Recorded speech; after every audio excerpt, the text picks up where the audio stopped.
വനിതാവേദിയാണ് നമ്മൾ ഇന്നിവിടെ ചേർന്നിരിക്കുന്നത്.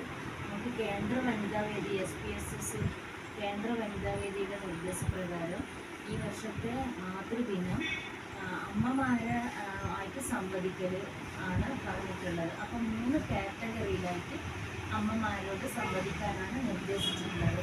അത് 30+ ആയിട്ടുള്ള സാധാരണ അമ്മമാർ, അതായത് അമ്മ എന്നുള്ള ഒരു കാറ്റഗറിയിൽ. രണ്ടാമത്തെ കാറ്റഗറിയിൽ 50 വയസ്സിന് മേലെ, അപ്പോൾ ഗ്രാൻഡ്മ ആയിട്ടുണ്ടാവും, മുത്തശ്ശി ആയിട്ടുണ്ടാവും. അപ്പോൾ അങ്ങനെയുള്ളൊരു കാറ്റഗറിയിലാണ് രണ്ടാമത്തേത്. മൂന്നാമത്തേത് 70 വയസ്സിന് മേലെയുള്ള കാറ്റഗറി. അത് ഗ്രാൻഡ്മേല് ഗ്രേറ്റ് ഗ്രാൻഡ്മ, അങ്ങനെയാണ് അത് തീരുമാനിച്ചിട്ടുള്ളത്, മുതുമുത്തശ്ശി. അപ്പോൾ നമ്മൾ 3 കാറ്റഗറിയിൽ കഴിഞ്ഞ ജനറൽ ബോഡി യോഗത്തിന് നമ്മൾ അവിടെ വെച്ച് സംസാരിച്ചു. അപ്പോൾ തേർഡ് കാറ്റഗറിയിൽ നമ്മൾ കോമളേച്ചി, പാനൂരുള്ള കോമളേച്ചിയാണ് നമ്മളെ മുതുമുത്തശ്ശി കാറ്റഗറിയിൽ വരുന്നത്. അപ്പോൾ എല്ലാവർക്കും അത് പൂർണ്ണ സമ്മതമായിരുന്നു കോമളേച്ചിനെ സെലക്ട് ചെയ്തത്. പിന്നെ രണ്ടാമത്തെ കാറ്റഗറിയിൽ നമ്മൾ പ്രേമകുമാരി PK, നമ്മുടെ വനിതാവേദീൻ്റെ സെക്രട്ടറിയാണ്, തലശ്ശേരി പ്രാദേശിക സഭയുടെ. കുറേ കാലം ജോലിയെല്ലാം ചെയ്ത് അവർ കുടുംബപരമായിട്ടും ജോലിപരമായിട്ടുള്ള ഒരുപാട് അനുഭവ സമ്പത്തുള്ളതാണ് പ്രേമിച്ചി. അഡ്മിനിസ്ട്രേറ്റീവ് അസിസ്റ്റൻ്റായിട്ട് എഡ്യൂക്കേഷൻ ഡിപ്പാർട്ട്മെൻറ്റിൽ നിന്ന് റിട്ടയർ ചെയ്തതാണ്. പിന്നെ നമ്മൾ ഫസ്റ്റ് കാറ്റഗറിയിൽ തിരഞ്ഞെടുത്തിട്ടുള്ളത് ഒരു അമ്മ എന്ന് പറഞ്ഞാൽ പൂർണ്ണ സമ്മതിയായ ഒരു അമ്മ തന്നെയാണ് നമ്മൾ തിരഞ്ഞെടുത്തിട്ടുള്ളത്. അത് നമ്മുടെ തിരുവങ്ങാട് ശ്രീ TK രാമകൃഷ്ണൻ എന്ന അമ്മയുടെ ഭാര്യ വിജയലക്ഷ്മിയാണ്. ഇപ്പോൾ ഒരുപാട് സന്തോഷം. 3 അമ്മമാരെ നമ്മൾ പ്രത്യേകം അവരോട് സംസാരിച്ചിട്ട് അവരുടെ അനുഭവങ്ങളും ജീവിതചര്യകളും മക്കളെ പറ്റിയിട്ടുള്ള പ്രതീക്ഷകളും ഒക്കെ അറിയണം എന്നുള്ളതാണ് നമ്മളെ ഒരു തീരുമാനം. അതിനനുസരിച്ചിട്ട് നമ്മൾ ഇന്നത്തെ ദിവസം അവരുടെ ഇൻ്റർവ്യൂ ചെയ്യാൻ വേണ്ടിയിട്ട് നമ്മൾ ഒരു വേദി ഒരുക്കിയിട്ടുണ്ട്.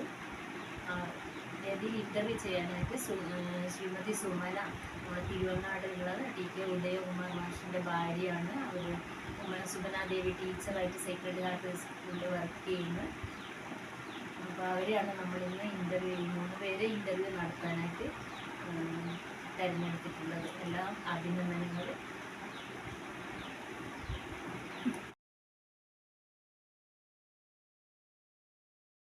മാതൃദിനത്തിൽ അമ്മയുമായിട്ടുള്ള സംവാദത്തിനായി ലഭിച്ചിരിക്കുന്ന വ്യക്തിയാണ്. സ്വയം ഒന്ന് പരിചയപ്പെടുത്താമോ? വയസ്സ്, പേര്, കുടുംബ പശ്ചാത്തലം, അച്ഛൻ, അമ്മ, ഈ കാര്യങ്ങളൊക്കെ പറയാം. പേര് വിജയലക്ഷ്മി, വയസ്സ് 50. എൻ്റെ അമ്മേൻ്റെ പേര് ലക്ഷ്മിക്കുട്ടിയമ്മ, അച്ഛൻ ശങ്കരൻ നമ്പീശൻ, എൻ്റെ സ്ഥലം തളിപ്പറമ്പ്. അപ്പോൾ തളിപ്പറമ്പിൽ നിന്ന് വിവാഹം കഴിച്ചിട്ടാണ് തലശ്ശേരിയിലേക്ക് വന്നത് അല്ലേ? അപ്പോൾ ചെറുപ്പത്തിൽ വിദ്യാഭ്യാസത്തിന് ശേഷം ജോലിക്ക് ശ്രമിച്ചിരുന്നോ? അച്ഛനമ്മമാർ അതിന് സപ്പോർട്ട് ഉണ്ടായിരുന്നോ? അതിനെക്കുറിച്ചൊക്കെ പറയാം. വിദ്യാഭ്യാസത്തിന് ശേഷം ജോലിക്ക് ശ്രമിച്ചിരുന്നൊന്നുമില്ല. കല്യാണം കഴിഞ്ഞ് വന്നതിന് ശേഷം ഞാൻ എൻ്റെ സ്വന്തമായിട്ടുള്ള മാലകെട്ടലും തുന്നൽ ഇതെല്ലാം ആക്കി എൻ്റെ സ്വന്തമായിട്ടുള്ള എനിക്ക് വേണ്ടുന്ന വരുമാനങ്ങളെല്ലാം ഞാൻ കണ്ടെത്തിയിരുന്നു. നല്ല കാര്യം. തീർച്ചയായിട്ടും അവനവൻ്റെ മറ്റ് കാര്യങ്ങൾക്ക് മറ്റുള്ളവരെ ആശ്രയിക്കാതെ സ്വന്തം വരുമാനം ഞാൻ അന്ന് മുതലേ കണ്ടെത്തിയിരുന്നു. അത് അച്ഛനമ്മമാരിൽ നിന്ന് ലഭിച്ച ഒരു പ്രചോദനമായിരുന്നു. അത് അച്ഛനമ്മമാരും വിദ്യാഭ്യാസം തന്നു, പിന്നെ ഒരു കൈത്തൊഴിൽ തന്നിട്ടുണ്ട്, തുന്നലും ഇതെല്ലാം പഠിപ്പിച്ചിട്ടുണ്ട്. അപ്പോൾ അതുകൊണ്ട് തുന്നലും അവനവൻ്റെ കാര്യങ്ങളൊക്കെ ബ്ലൗസൊക്കെ സ്വയം തുന്നുന്നുണ്ടോ? എൻ്റെ ബ്ലൗസും സ്വന്തം എല്ലാം ഞാൻ ആദ്യം തുന്നലുണ്ടായിരുന്നു. പിന്നെ ഇപ്പം എൻ്റെ ബ്ലൗസെല്ലാം തുന്നും. പിന്നെ ഇപ്പം അധികം മാലകെട്ടൽ ഇതിലായതുകൊണ്ട് എൻ്റെ കാര്യങ്ങളെല്ലാം ഞാൻ ഭംഗിയായിട്ട് ആർക്കും പുറത്ത് കൊടുക്കാതെയെല്ലാം നല്ല ഭംഗിയായിട്ട് ചെയ്യാൻ പറ്റും. അതിനിടയിലുള്ള സമയമാണ്. സമയം. അപ്പോൾ വിവാഹത്തെക്കുറിച്ച് വീട്ടുകാരെ ആലോചിച്ചുറപ്പിച്ച വിവാഹം തന്നെയായിരുന്നു? വീട്ടുകാരെ ആലോചിച്ചുറപ്പിച്ച വിവാഹം തന്നെയായിരുന്നു. എത്രാമത്തെ വയസ്സിലാണ്? 18ാമത്തെ വയസ്സിൽ വിവാഹം കഴിഞ്ഞു. ഭർത്താവ്, കുട്ടികൾ, അവരുടെ വിദ്യാഭ്യാസം? അന്നേരം ഭർത്താവ് അവരുടെ കുടുംബങ്ങൾ മാത്രമേ ഉണ്ടായിരുന്നുള്ളൂ. കുറേ കാലത്തിന് ശേഷമാണ് എനിക്ക് കുട്ടി ഉണ്ടാവുന്നത്. പിന്നെ കുട്ടികൾ എത്ര കുട്ടികളായി? കുട്ടികൾ 2 കുട്ടികൾ. 2 കുട്ടികളും വിദ്യാഭ്യാസം ചെയ്യുന്നു. മക്കളെന്താ പഠിക്കുകയാണോ? മക്കൾ പഠിക്കുന്നു. മൂത്ത മോളെ MSc കഴിഞ്ഞു, മോൻ ഡിഗ്രി സെക്കൻഡ് ഇയർ കഴിഞ്ഞു. മൂത്ത മോൾ MSc ഫിസിക്സ്, മോൻ ഇത് പൊളിറ്റിക്കൽ സയൻസ്.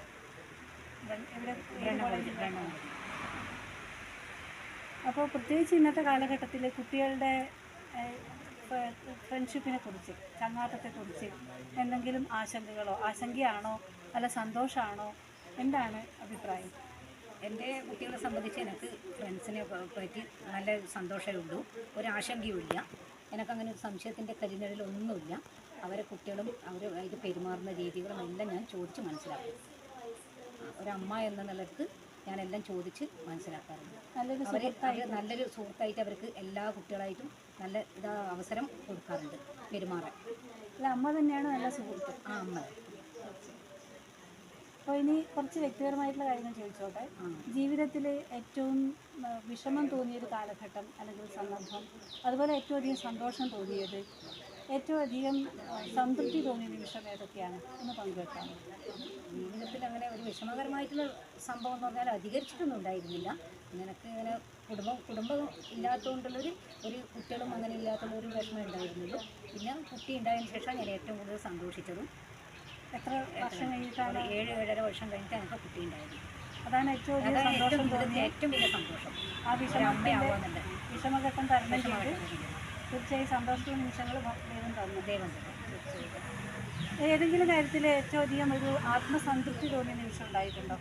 അംഗീകാരം ലഭിച്ച ഏറ്റവും അധികം ജീവിതത്തിൽ സന്തോഷം തോന്നിയ ജീവിതത്തിൽ ഏറ്റവും വലിയ സന്തോഷം എന്ന് പറഞ്ഞാൽ എനിക്ക് SSLC പാസ്സായി കഴിഞ്ഞു. പിന്നെ PDP കംപ്ലീറ്റ് ആക്കാൻ കഴിഞ്ഞില്ല. അത് എത്രയോ കൊല്ലം 30 വർഷത്തിന് ശേഷമാണ് 48ാമത്തെ വയസ്സിൽ ക്ലാസ്സിൽ പോയി ഇരുന്ന് പഠിച്ച് 2 കൊല്ലം പഠിച്ച് +2 67% മാർക്കോടുകൂടി പൊളിറ്റിക്കൽ സയൻസ് പാസ്സായി. ഹ്യൂമാനിറ്റീസ് വിഷയം എടുത്ത് പഠിക്കും. തീർച്ചയായും ദൃഢനിശ്ചയം ഉണ്ടെങ്കിൽ എന്ത് കാര്യം നമുക്ക് കരഗതമാക്കാം എന്നുള്ളതിൻ്റെ തെളിവാണ്. ഇത്രയും വർഷത്തിന് ശേഷവും സ്വന്തമായി പഠിച്ച് നല്ല രീതിയിൽ ഉന്നത വിജയത്തോടുകൂടി പാസ്സായാൻ സാധിച്ചു എന്നുള്ളത് തീർച്ചയായിട്ടും അതാണ് എൻ്റെ ഏറ്റവും വലിയ ജീവിതത്തിലെ സന്തോഷകരമായുള്ള അനുഭവം. +2 പാസ്സായി എന്നറിഞ്ഞു, 67% മാർക്കോടെ പാസ്സായി. അതിന് ശേഷം ഞാൻ തുടർന്ന് പഠിക്കാൻ പോകുന്നുണ്ട്. അതായത് വിവാഹ ജീവിതത്തിന് ശേഷം ഇനിയൊരു വിദ്യാഭ്യാസം ഇല്ല എന്ന് ചിന്തിക്കുന്നവർക്ക് തീർച്ചയായിട്ടും പ്രചോദനമാണെങ്കിൽ നമുക്ക് സ്വന്തമായ അറിവ് നമുക്ക് നേടാനും എല്ലാം കഴിവ് നമുക്ക് പറ്റും എന്നുള്ളതിൻ്റെ വ്യക്തമായ തെളിവാണ് എൻ്റെത്. നമുക്ക് എന്തെങ്കിലും ഒരു ആഗ്രഹം ഉണ്ടെങ്കിൽ ലോകം മുഴുവൻ നമ്മോടൊപ്പം ഉണ്ടാവും എന്നുള്ളതിൻ്റെ ഒരു തെളിവും കൂടിയാണ് അല്ലേ? തീർച്ചയായിട്ടും. ഭാവിയെക്കുറിച്ചുള്ള പ്രതീക്ഷകൾ, സ്വപ്നങ്ങൾ എന്തൊക്കെയാണ്? ഭാവിയെക്കുറിച്ച് എനിക്ക് നല്ലതായി ജീവിക്കണം, നല്ല കുട്ടികളെ നല്ല നിലയിൽ എത്തിക്കണം, പിന്നെ നല്ല സന്തോഷകരമായി ജീവിക്കണം. അതുതന്നെയാണ് എൻ്റെ ഏറ്റവും ഭാവിയെക്കുറിച്ച് ആഗ്രഹം. കുട്ടികളെ നല്ല രീതിയിൽ വിദ്യാഭ്യാസം ചെയ്യിക്കും, അവരെ നല്ല നിലയിൽ ജീവിക്കാൻ പഠിപ്പിക്കുക. അതാണ് അവരെ പഠിക്കണം. അതാണ് എൻ്റെ ഏറ്റവും വലിയ സന്തോഷം. അതെന്നെ ഞാൻ മാതൃകയായിട്ട് തന്നെ എന്നെ പിന്തുടരുന്നത് തന്നെയാണ് എനിക്ക് ഏറ്റവും വലിയ ആഗ്രഹം. അപ്പോൾ കുട്ടികളുമായിട്ട് എല്ലാ കാര്യങ്ങളും തുറന്നു പറയാനുള്ളൊരു അന്തരീക്ഷം വീട്ടിൽ സൃഷ്ടിക്കാറുണ്ടോ? കുട്ടികളായിട്ട് സ്വതന്ത്രമായിട്ട് സംവദിക്കാറുണ്ടോ? എന്താ അതിനെക്കുറിച്ചൊന്ന് പറയാമോ? കുട്ടികളായിട്ട് ഞാൻ എന്നും സംസാരിക്കും. രാത്രി നമ്മളെല്ലാവരും ഒരുമിച്ചിട്ട് ഭക്ഷണം കഴിക്കുമ്പോൾ പിന്നെ നമ്മൾ 1 മണിക്കൂറോളം നമ്മൾ അച്ഛനും അമ്മയും എല്ലാവരും സംസാരിച്ചിട്ട് രാത്രി കിടക്കും.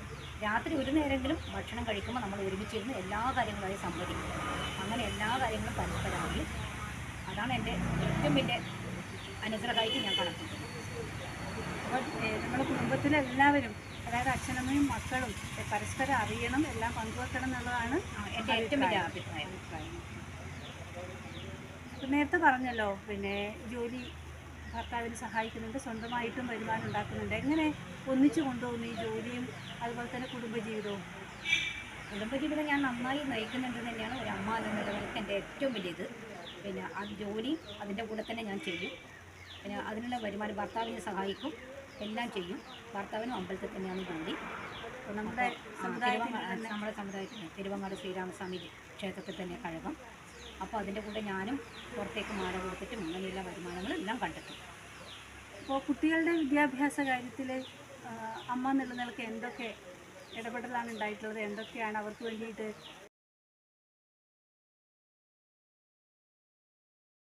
ഇപ്പോൾ മക്കളെ വളർത്തിയെടുക്കുന്ന കാര്യത്തിൽ അമ്മമാരിൽ നിന്ന്, പ്രത്യേകിച്ച് അച്ഛനമ്മമാരിൽ നിന്ന് എന്തെങ്കിലും നിർദ്ദേശങ്ങളൊക്കെ അല്ലെങ്കിൽ ഒരു എന്താ പറയുക, അതിനെക്കുറിച്ചുള്ള ഒരു അപ്പോൾ വ്യക്തമായിട്ടുള്ള ധാരണ ലഭിച്ചിട്ടുണ്ടായിരുന്നു. തീർച്ചയായിട്ടും ഉണ്ട്. കാരണം എന്ന് വെച്ചാൽ എൻ്റെ അച്ഛനും അമ്മക്കും 4 പെൺകുട്ടികളാണ്, അതിന് താഴെ 2 ആൺകുട്ടികളുള്ളൂ. പക്ഷേ 4 പെൺകുട്ടികൾക്കും അന്നത്തെ കാലത്താണെങ്കിലും സർവ്വ സ്വാതന്ത്ര്യം തന്നിട്ട് തന്നെയാണ് വളർത്തിയത്. അതുകൊണ്ട് ആ സ്വാതന്ത്ര്യം നമ്മൾ ഒരിക്കലും മുതലെടുക്കുകയോ അല്ല അവരുടെ ഒരു മോശം വഴിക്ക് നമുക്ക് നീങ്ങുകയോ ചെയ്തിട്ടില്ല. കാരണം അത്രയും വിശ്വാസമായിരുന്നു അച്ഛൻ്റെ തിരിച്ചങ്ങോട്ട് നമുക്ക് അങ്ങനെ തന്നെ. അതുപോലെ തന്നെയാണ് ഞാൻ എൻ്റെ പെൺകുട്ടികളാണ് എനിക്ക് 2 കുട്ടികൾ ആ രീതിയിൽ തന്നെ വളർത്തിയത്. കാരണം അവർക്ക് സ്വാതന്ത്ര്യമൊക്കെ കൊടുത്തിട്ടുണ്ട്, വേണ്ട വിദ്യാഭ്യാസം കൊടുത്തിട്ടുണ്ട്, അവർ എന്താ പറയുന്നത് ആഗ്രഹപ്രകാരം തന്നെയുള്ള ജോലി സമ്പാദിക്കാൻ അവർക്ക് വഴിയൊരുക്കി കൊടുത്തിട്ടുണ്ട്. അപ്പോൾ ഇനി ഭാവിയെക്കുറിച്ചുള്ള പ്രതീക്ഷകൾ, സ്വപ്നങ്ങൾ എന്തൊക്കെയാണ്? എനിക്ക് രോഗം പിടിപെടാതിരിക്കണം. കാരണം ആരോഗ്യത്തോട് കൂടി കുറേ ജീവിക്കുന്നത്ര ആരോഗ്യം ഉണ്ടായാൽ മതി. പിന്നെ എല്ലാവർക്കും സമാധാനം, സന്തോഷം. പിന്നെ ഒരു കാര്യം വെച്ചാൽ എന്നെക്കൊണ്ട് ഒരാൾക്കൊരു വിഷമം വരുന്നത് എൻ്റെ ഒരു വാക്കുകൊണ്ടോ പ്രവൃത്തി കൊണ്ടോ ഒരാളെ മനസ്സോ വേദനിക്കാനോ അവരുടെ കണ്ണിൽ തുള്ളി വെള്ളം നിറയാൻ എനിക്ക് അതിൽ ഇടവരുത്തലും ഒരൊക്കെ പ്രാർത്ഥനയായിരിക്കില്ല. എല്ലാവരും സന്തോഷമായിട്ട് ജീവിക്കുന്ന കാണും. ഇനി പുഷ്പക ബ്രാഹ്മണ സമുദായത്തെക്കുറിച്ച് നിലവിലുള്ള പിന്തുടർന്ന് വരുന്ന രീതി ഇനി എന്തെങ്കിലും മാറ്റം വരുത്താനുണ്ടോ? എന്തൊക്കെ പ്രതീക്ഷകളും സ്വപ്നങ്ങളുമാണ് നമ്മുടെ പുഷ്പ സമുദായത്തെക്കുറിച്ച് പറയാനുള്ളത്? പുഷ്പക സമുദായം എന്ന് പറഞ്ഞാൽ നമ്മൾ തുടങ്ങിയ കാലത്തിനേക്കാൾ എത്രയോ വളർച്ചയെത്തി ഇന്നത്തെ സ്ഥിതിയിലെത്തിയിട്ടുണ്ട്. പിന്നെ നമ്മളെ സമുദായത്തിന് വേണ്ടി അവർ ഒരുപാട് നല്ല കാര്യങ്ങൾ ചെയ്യുന്നുണ്ട്. പിന്നെ ഒരുത്തെ കാര്യം പറയാം, ഇനി വരുന്ന തലമുറക്കും കൂടി അവർ നല്ല രീതിയിൽ ഉള്ള ഒരു വഴി കാണിച്ചു കൊടുക്കാൻ വേണ്ടി ഈ സമുദായം ഇനിയും എത്രയോ അത് പ്രവർത്തിക്കുന്നുണ്ട്. അത് അടുത്ത തലമുറ നല്ല രീതിയിൽ തന്നെ എത്തി നല്ല ഭാവിയൊക്കെ ഉണ്ടാവണമെന്ന് മാത്രം ഇവരെ ഈ പുഷ്പക സമുദായത്തിൻ്റെ പ്രവർത്തനങ്ങൾ ഉണ്ടാകണം. എന്തെങ്കിലും ഭാരവാഹിത്വം വഹിക്കുന്നുണ്ടോ നിലവിൽ? തലശ്ശേരി പ്രാദേശിക സഭയുടെ വനിതാ വേദി സെക്രട്ടറിയാണ് ഇപ്പോൾ. അപ്പോൾ ഇത്രയേറെ സമയം നമുക്കായി മാറ്റിവെച്ചുകൊണ്ട് വിലയേറിയ അനുഭവങ്ങൾ നമ്മളുമായിട്ട് പങ്കുവച്ചതിന് പ്രത്യേകം നന്ദി.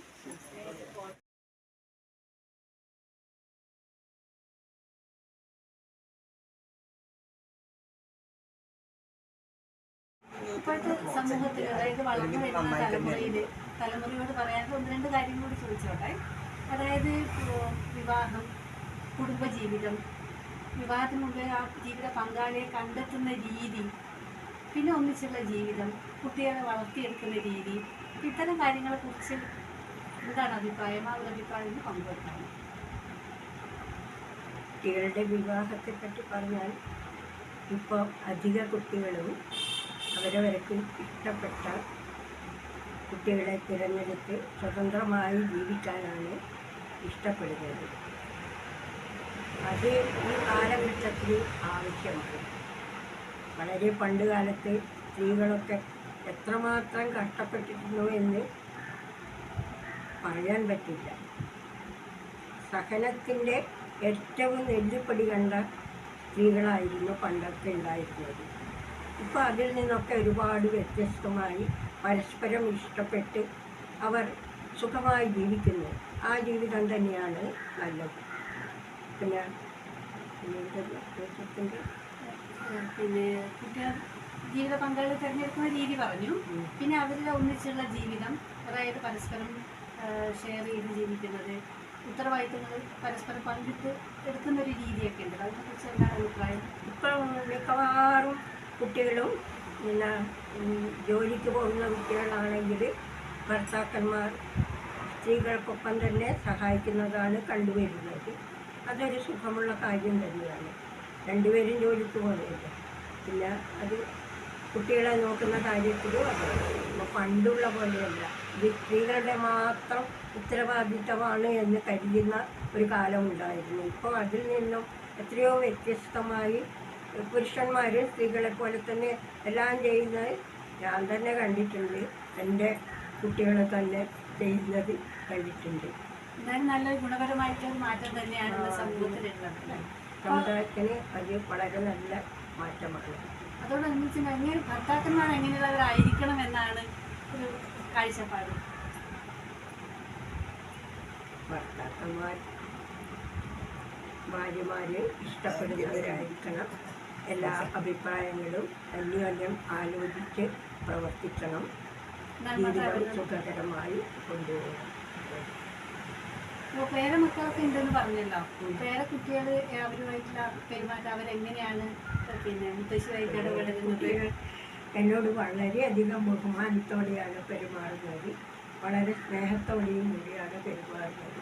എല്ലാവരും അതെ, ഇത്രയും സ്നേഹം വേറെ ഒരു അമ്മമാർക്കും കിട്ടുമെന്ന സംശയമാണ്. അത്രയും സ്നേഹത്തോടെയാണ് എന്നോട് പെരുമാറുന്നത്. അപ്പോൾ ഇനി ഭാവിയെക്കുറിച്ചുള്ള എന്തൊക്കെ പ്രതീക്ഷകൾ, സ്വപ്നങ്ങൾ? എനിക്ക് 80 വയസ്സായി. പിന്നെ ഞാനിപ്പോൾ ഭാവിയെക്കുറിച്ച് പ്രത്യേകമായി ഒരു പ്രതീക്ഷയൊന്നും വളർത്തുന്നില്ല. എനിക്ക് ദൈവത്തോടൊരു പ്രാർത്ഥനയുണ്ട്. അല്ലാതെ വെച്ചാൽ അനായാസേന മരണം വിനാധന്യേന ജീവനം ദേഹാന്തേ തവ സാന്നിധ്യം ദേഹിമേ പരമേശ്വരം. ഇത് മാത്രമാണ് എൻ്റെ ഇപ്പോഴത്തെ പ്രാർത്ഥന. അങ്ങനെ തന്നെ നടക്കട്ടെ. നമ്മളെല്ലാവരും ദൈവത്തോട് പ്രാർത്ഥിക്കുന്നു, നല്ലൊരു ജീവിതം ഉണ്ടാവട്ടെ. ഒരു ചോദ്യം കൂടി, അവസാനമായിട്ടൊരു ചോദ്യം. ഈ നമ്മുടെ പുഷ്പക ബ്രാഹ്മണ സമുദായത്തെക്കുറിച്ച് എന്തൊക്കെയാണ് പറയാനുള്ളത്? അതിൻ്റെ വളർച്ച, ഇനിയുള്ള മുന്നോട്ട് പോക്കിന് എന്തൊക്കെ സഹായമായിട്ടുള്ള നിർദ്ദേശങ്ങളൊക്കെ നൽകാൻ പറ്റുമെന്ന് വലിയ ഉപകാരമായിരിക്കും. ആദ്യമായി ഞാൻ ഈ പുഷ്പക ബ്രാഹ്മണ സമിതി രൂപീകരിക്കാൻ വേണ്ടി ഇതിൻ്റെ സാരഥികളെ എത്രയോ നമസ്കരിക്കുന്നു. അവരെ എത്ര നമസ്കരിച്ചാലും മതിയാവില്ല. ഇപ്പോൾ ഇതിൻ്റെ പ്രവർത്തനം എത്രയും വളരെ വളരെ നല്ല രീതിയിലാണ് പോകുന്നത്. ഇനിയും ഇതുപോലെ പൂർവാധികം നന്നായി പോകാൻ ഈശ്വരൻ സഹായിക്കട്ടെ എന്ന് പ്രാർത്ഥിക്കും. ഒരുപാട് ചെലവഴിച്ചതിനും ഒരുപാട് വിലപ്പെട്ട വിവരങ്ങൾ നമ്മളുമായിട്ട് പങ്കുവച്ചതിനും ഒരുപാട് നന്ദി. സർവീസിന് അനുഗ്രഹിക്കട്ടെ.